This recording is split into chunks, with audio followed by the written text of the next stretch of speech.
વડાપ્રધાન નરેન્દ્ર મોદીએ એક મોટી જાહેરાત કરીને તમામ દેશવાસીઓને એવી અપીલ કરી છે કે હાલમાં જે રીતે વૈશ્વિક જે માહોલ જામ્યો છે યુદ્ધનો અને તેને લઈને સોનું 1 વર્ષ સુધી ન ખરીદવાની અપીલ કરી, સાથે જ પેટ્રોલ ડીઝલના વપરાશ ઉપર નિયંત્રણ રાખવાની પણ વાત કરી છે, વર્ક ફ્રોમ હોમની વાત કરી છે. ત્યારે આ પ્રકારની જાહેરાતોથી સામાન્ય લોકો જે છે તેની અંદર ક્યાંક એક ડરનો માહોલ જોવા મળી રહ્યો છે, કેમ કે ઘણા એવા લોકો છે કે જે સોનું ખરીદી રહ્યા છે અથવા ખરીદવાનું આયોજન કરી રહ્યા હતા ઇન્વેસ્ટમેન્ટ માટે, અલગ અલગ હેતુ માટે, લગ્નસરાની જે સિઝન છે તેના માટે.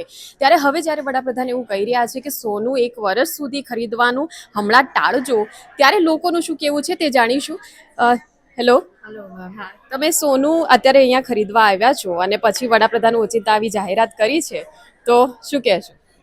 વી રિસ્પેક્ટ સરે કીધું છે નરેન્દ્ર મોદીજીએ, વી રિસ્પેક્ટ ધેર વર્ડ્સ, પણ અમારા ઘરમાં પ્રસંગ છે એટલા માટે અમે લેવા આવ્યા છે. હવે એમાં તો અમે કશું કરી શકીએ એમ નથી, સો એના કારણે અમે અત્યારે પરચેસિંગ માટે આવ્યા છે.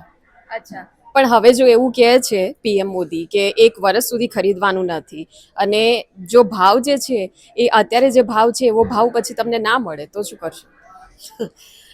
ભાવ તો અપડાઉન થયા જ કરે છે સોનામાં, એક્ઝેક્ટલી જોવા જઈએ તો. પણ જે પ્રસંગ છે એ હવે અમે ડીલે ના કરી શકીએ, એના કારણે અમારે જે ખરીદવાનું છે એ તો અમે ખરીદવાના જ છે. તમે કેવી રીતે ખરીદી કરો છો? કેવા અલગ અલગ પર્પઝ હોય છે તમારા? જો હવે તમે એવું નક્કી કરો કે ઓકે ચલો સાહેબે કીધું છે કે 1 વર્ષ સુધી નથી ખરીદતો, નહીં ખરીદી, એવું થાય? હા, બની શકે કે એવું અમે કરી શકીએ કે ના જ ખરીદીએ, પણ આ પ્રસંગ એક છે જે અમે એક પ્રસંગ તો અમારો ડિલે કરી દીધો છે, ફોર 1 યર પોસ્ટપોન કર્યો છે. પણ હવે જે લઈ લીધું છે ડેટ, એમાં અમે ચેન્જીસ નથી કરી શકતા, એટલે અત્યારે ખરીદીએ છીએ. તો મારી સાથે હજી એક મેડમ છે કે જે સોનું અત્યારે ખરીદી રહ્યા છે, તો એમને પણ પૂછીશું. Hello, excuse me. પીએમ મોદીએ એવું કીધું છે 1 વર્ષ સુધી હમણાં સોનું તમે ના ખરીદો, એવી એમણે 2 વાર અપીલ કરી છે એમની સ્પીચમાં. તો કેન યુ ઇમેજિન, તમે કરી શકો કે 1 વર્ષ સુધી ના જ ખરીદો કોઈ પણ રીતે સોનું? બિલકુલ નહીં. ના, જરૂર છે તો લઈએ. બાકી આમ જોવા જઈએ ને તો શેર માર્કેટમાં ઇન્વેસ્ટ કરતા હતા, પછી ગોલ્ડમાં કરતા થયા. હવે ક્યાં ઇન્વેસ્ટ નહીં કરીએ તો રૂપિયાને ક્યાં રાખીશું? અને આજે ઇન્વેસ્ટ કરીશું તો નવા અર્નિંગ કરવાની આપણને હિંમત આવશે કે અર્નિંગ કરવું છે કે ઇન્વેસ્ટ કરવા માટે. તો થોડું થોડું તો લઈશું, સ્વાભાવિક છે. પણ હા, એમણે કીધું છે એટલે એમના વર્ડ્સ જે છે ને એ ગોલ્ડન વર્ડ્સ હોય છે ઓલવેઝ ફોર અવર ફ્યુચર.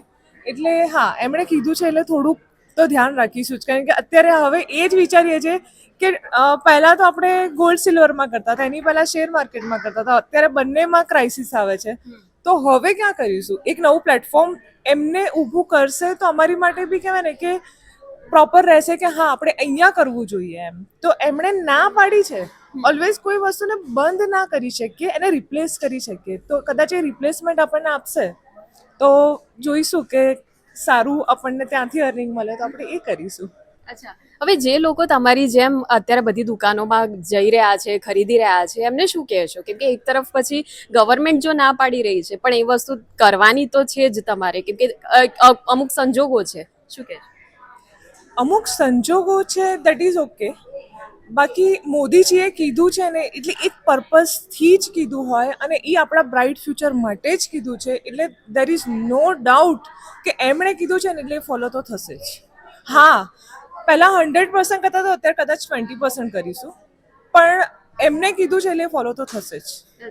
બીજું કોઈ ઓપ્શન છે જો તમે ના ખરીદો સોનું, એના સિવાય કઈ બીજું ઓપ્શન તમે જોઈ રહ્યા છો? એકચ્યુઅલી એના સિવાય મ્યુચ્યુઅલ ફંડમાં મૂકતા હતા, હવે આપણે એફડી કરાવતા હતા, પણ દરેકમાં રેટ્સ ઘટતા જાય છે. હવે અમારી પાસે પણ એ નથી કે હવે ક્યાં કરીશું તો પછી ઇન્વેસ્ટમેન્ટ ક્યાંક તો કરીશું ને. તો મોદીજીને એક જ અપીલ છે, તો પછી એક નવું એવું પ્લેટફોર્મ ઊભું કરો કે અહીંયા નહીં કરીએ તો તમે કહો ત્યાં કરીએ, પણ એટલીસ્ટ અમને રિટર્ન બેટર મળવું જોઈએ એમ. અચ્છા, ઇન્વેસ્ટમેન્ટ વધારે મેઇન છે. ભલે વડાપ્રધાને અપીલ તો કરી છે અને ચોક્કસ વડાપ્રધાનની જે અપીલ જે છે એને ધ્યાનમાં રાખવાની જ હોય, કેમ કે વડાપ્રધાનના શબ્દો એ ગોલ્ડન વર્ડ્સ છે એવું આ બહેને જ્યારે કીધું છે. મારી સાથે હજી એક બે લેડીઝ છે, તો એમની સાથે પણ વાત કરીશું. Hello ma'am. હાય.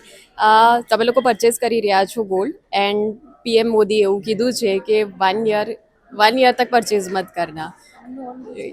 हाँ, 1 ईयर तक परचेज मत करना ऐसा पीएम ने बोला है. तो आप क्या रिएक्ट करोगे? कैसे देख रहे हो कि उन्होंने ऐसा क्यों बोला होगा?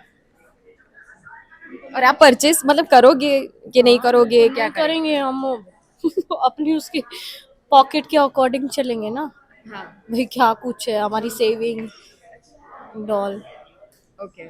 तो अच्छा, आप कैसे परचेस करते हो, क्या आपकी जरूरतें रहती है? रिक्वायरमेंट्स के अकॉर्डिंग होता है ना परचेज, ऐसे ही थोड़ी होता है भाई हमें लग रहा है कि हमें चेंज करना है कुछ या चाहिए किसी को गिफ्ट करना है, कोई फैमिली फंक्शन है किसी का, तो ही करते हैं। विदाउट रीजन ऐसे लॉकर में रखने के लिए तो कोई परचेज नहीं करता ना। बट जैसे अभी वॉर चल रहा था ना, वो ईरान और इजराइल अमेरिका, जो वॉर जो है उसकी जो सिचुएशन है, तो जैसे इंडियंस जब गोल्ड परचेज करते हैं ना तो उसका हमको पेमेंट डॉलर में करना रहता है, तो हमारी इकोनॉमी वीक हो रही है, तो इकोनॉमी के एंगल को ध्यान में रखते हुए उन्होंने ये बताया है। तो क्या आपके लिए, आपकी फैमिली के लिए पॉसिबल है कि अगले 1 साल तक आप सोना ना खरीदे? नहीं, अगर कोई फैमिली फंक्शन हो गया, मैरिज हो गई, कुछ और कुछ हो गया तो फिर तो करना ही पड़ता है, अदरवाइज ऐसे तो नहीं करेंगे विदाउट रिक्वायरमेंट।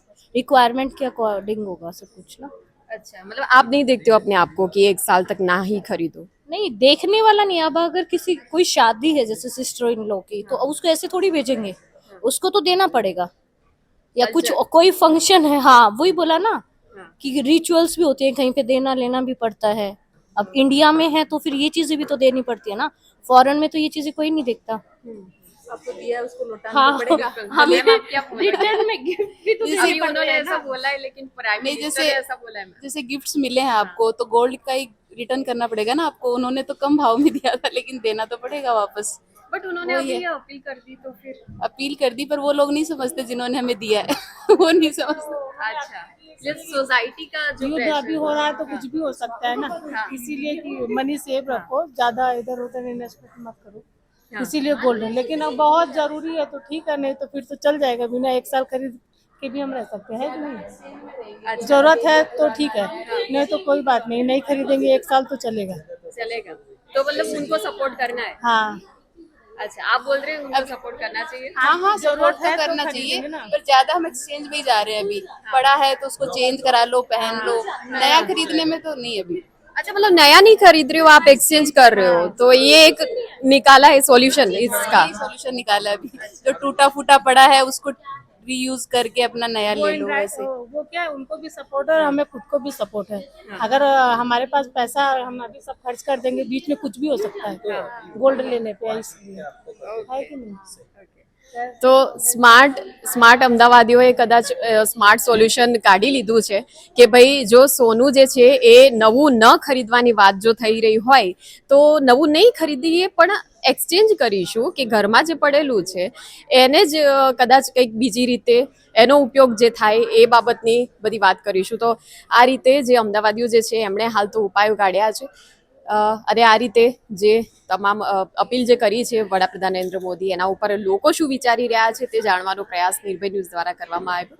તો આ પ્રકારના વિડીયો માટે જોડાયેલા રહો અમારી સાથે. અમારી ચેનલને લાઇક, શેર અને સબસ્ક્રાઇબ કરવાનું ભૂલશો નહીં. નમસ્કાર.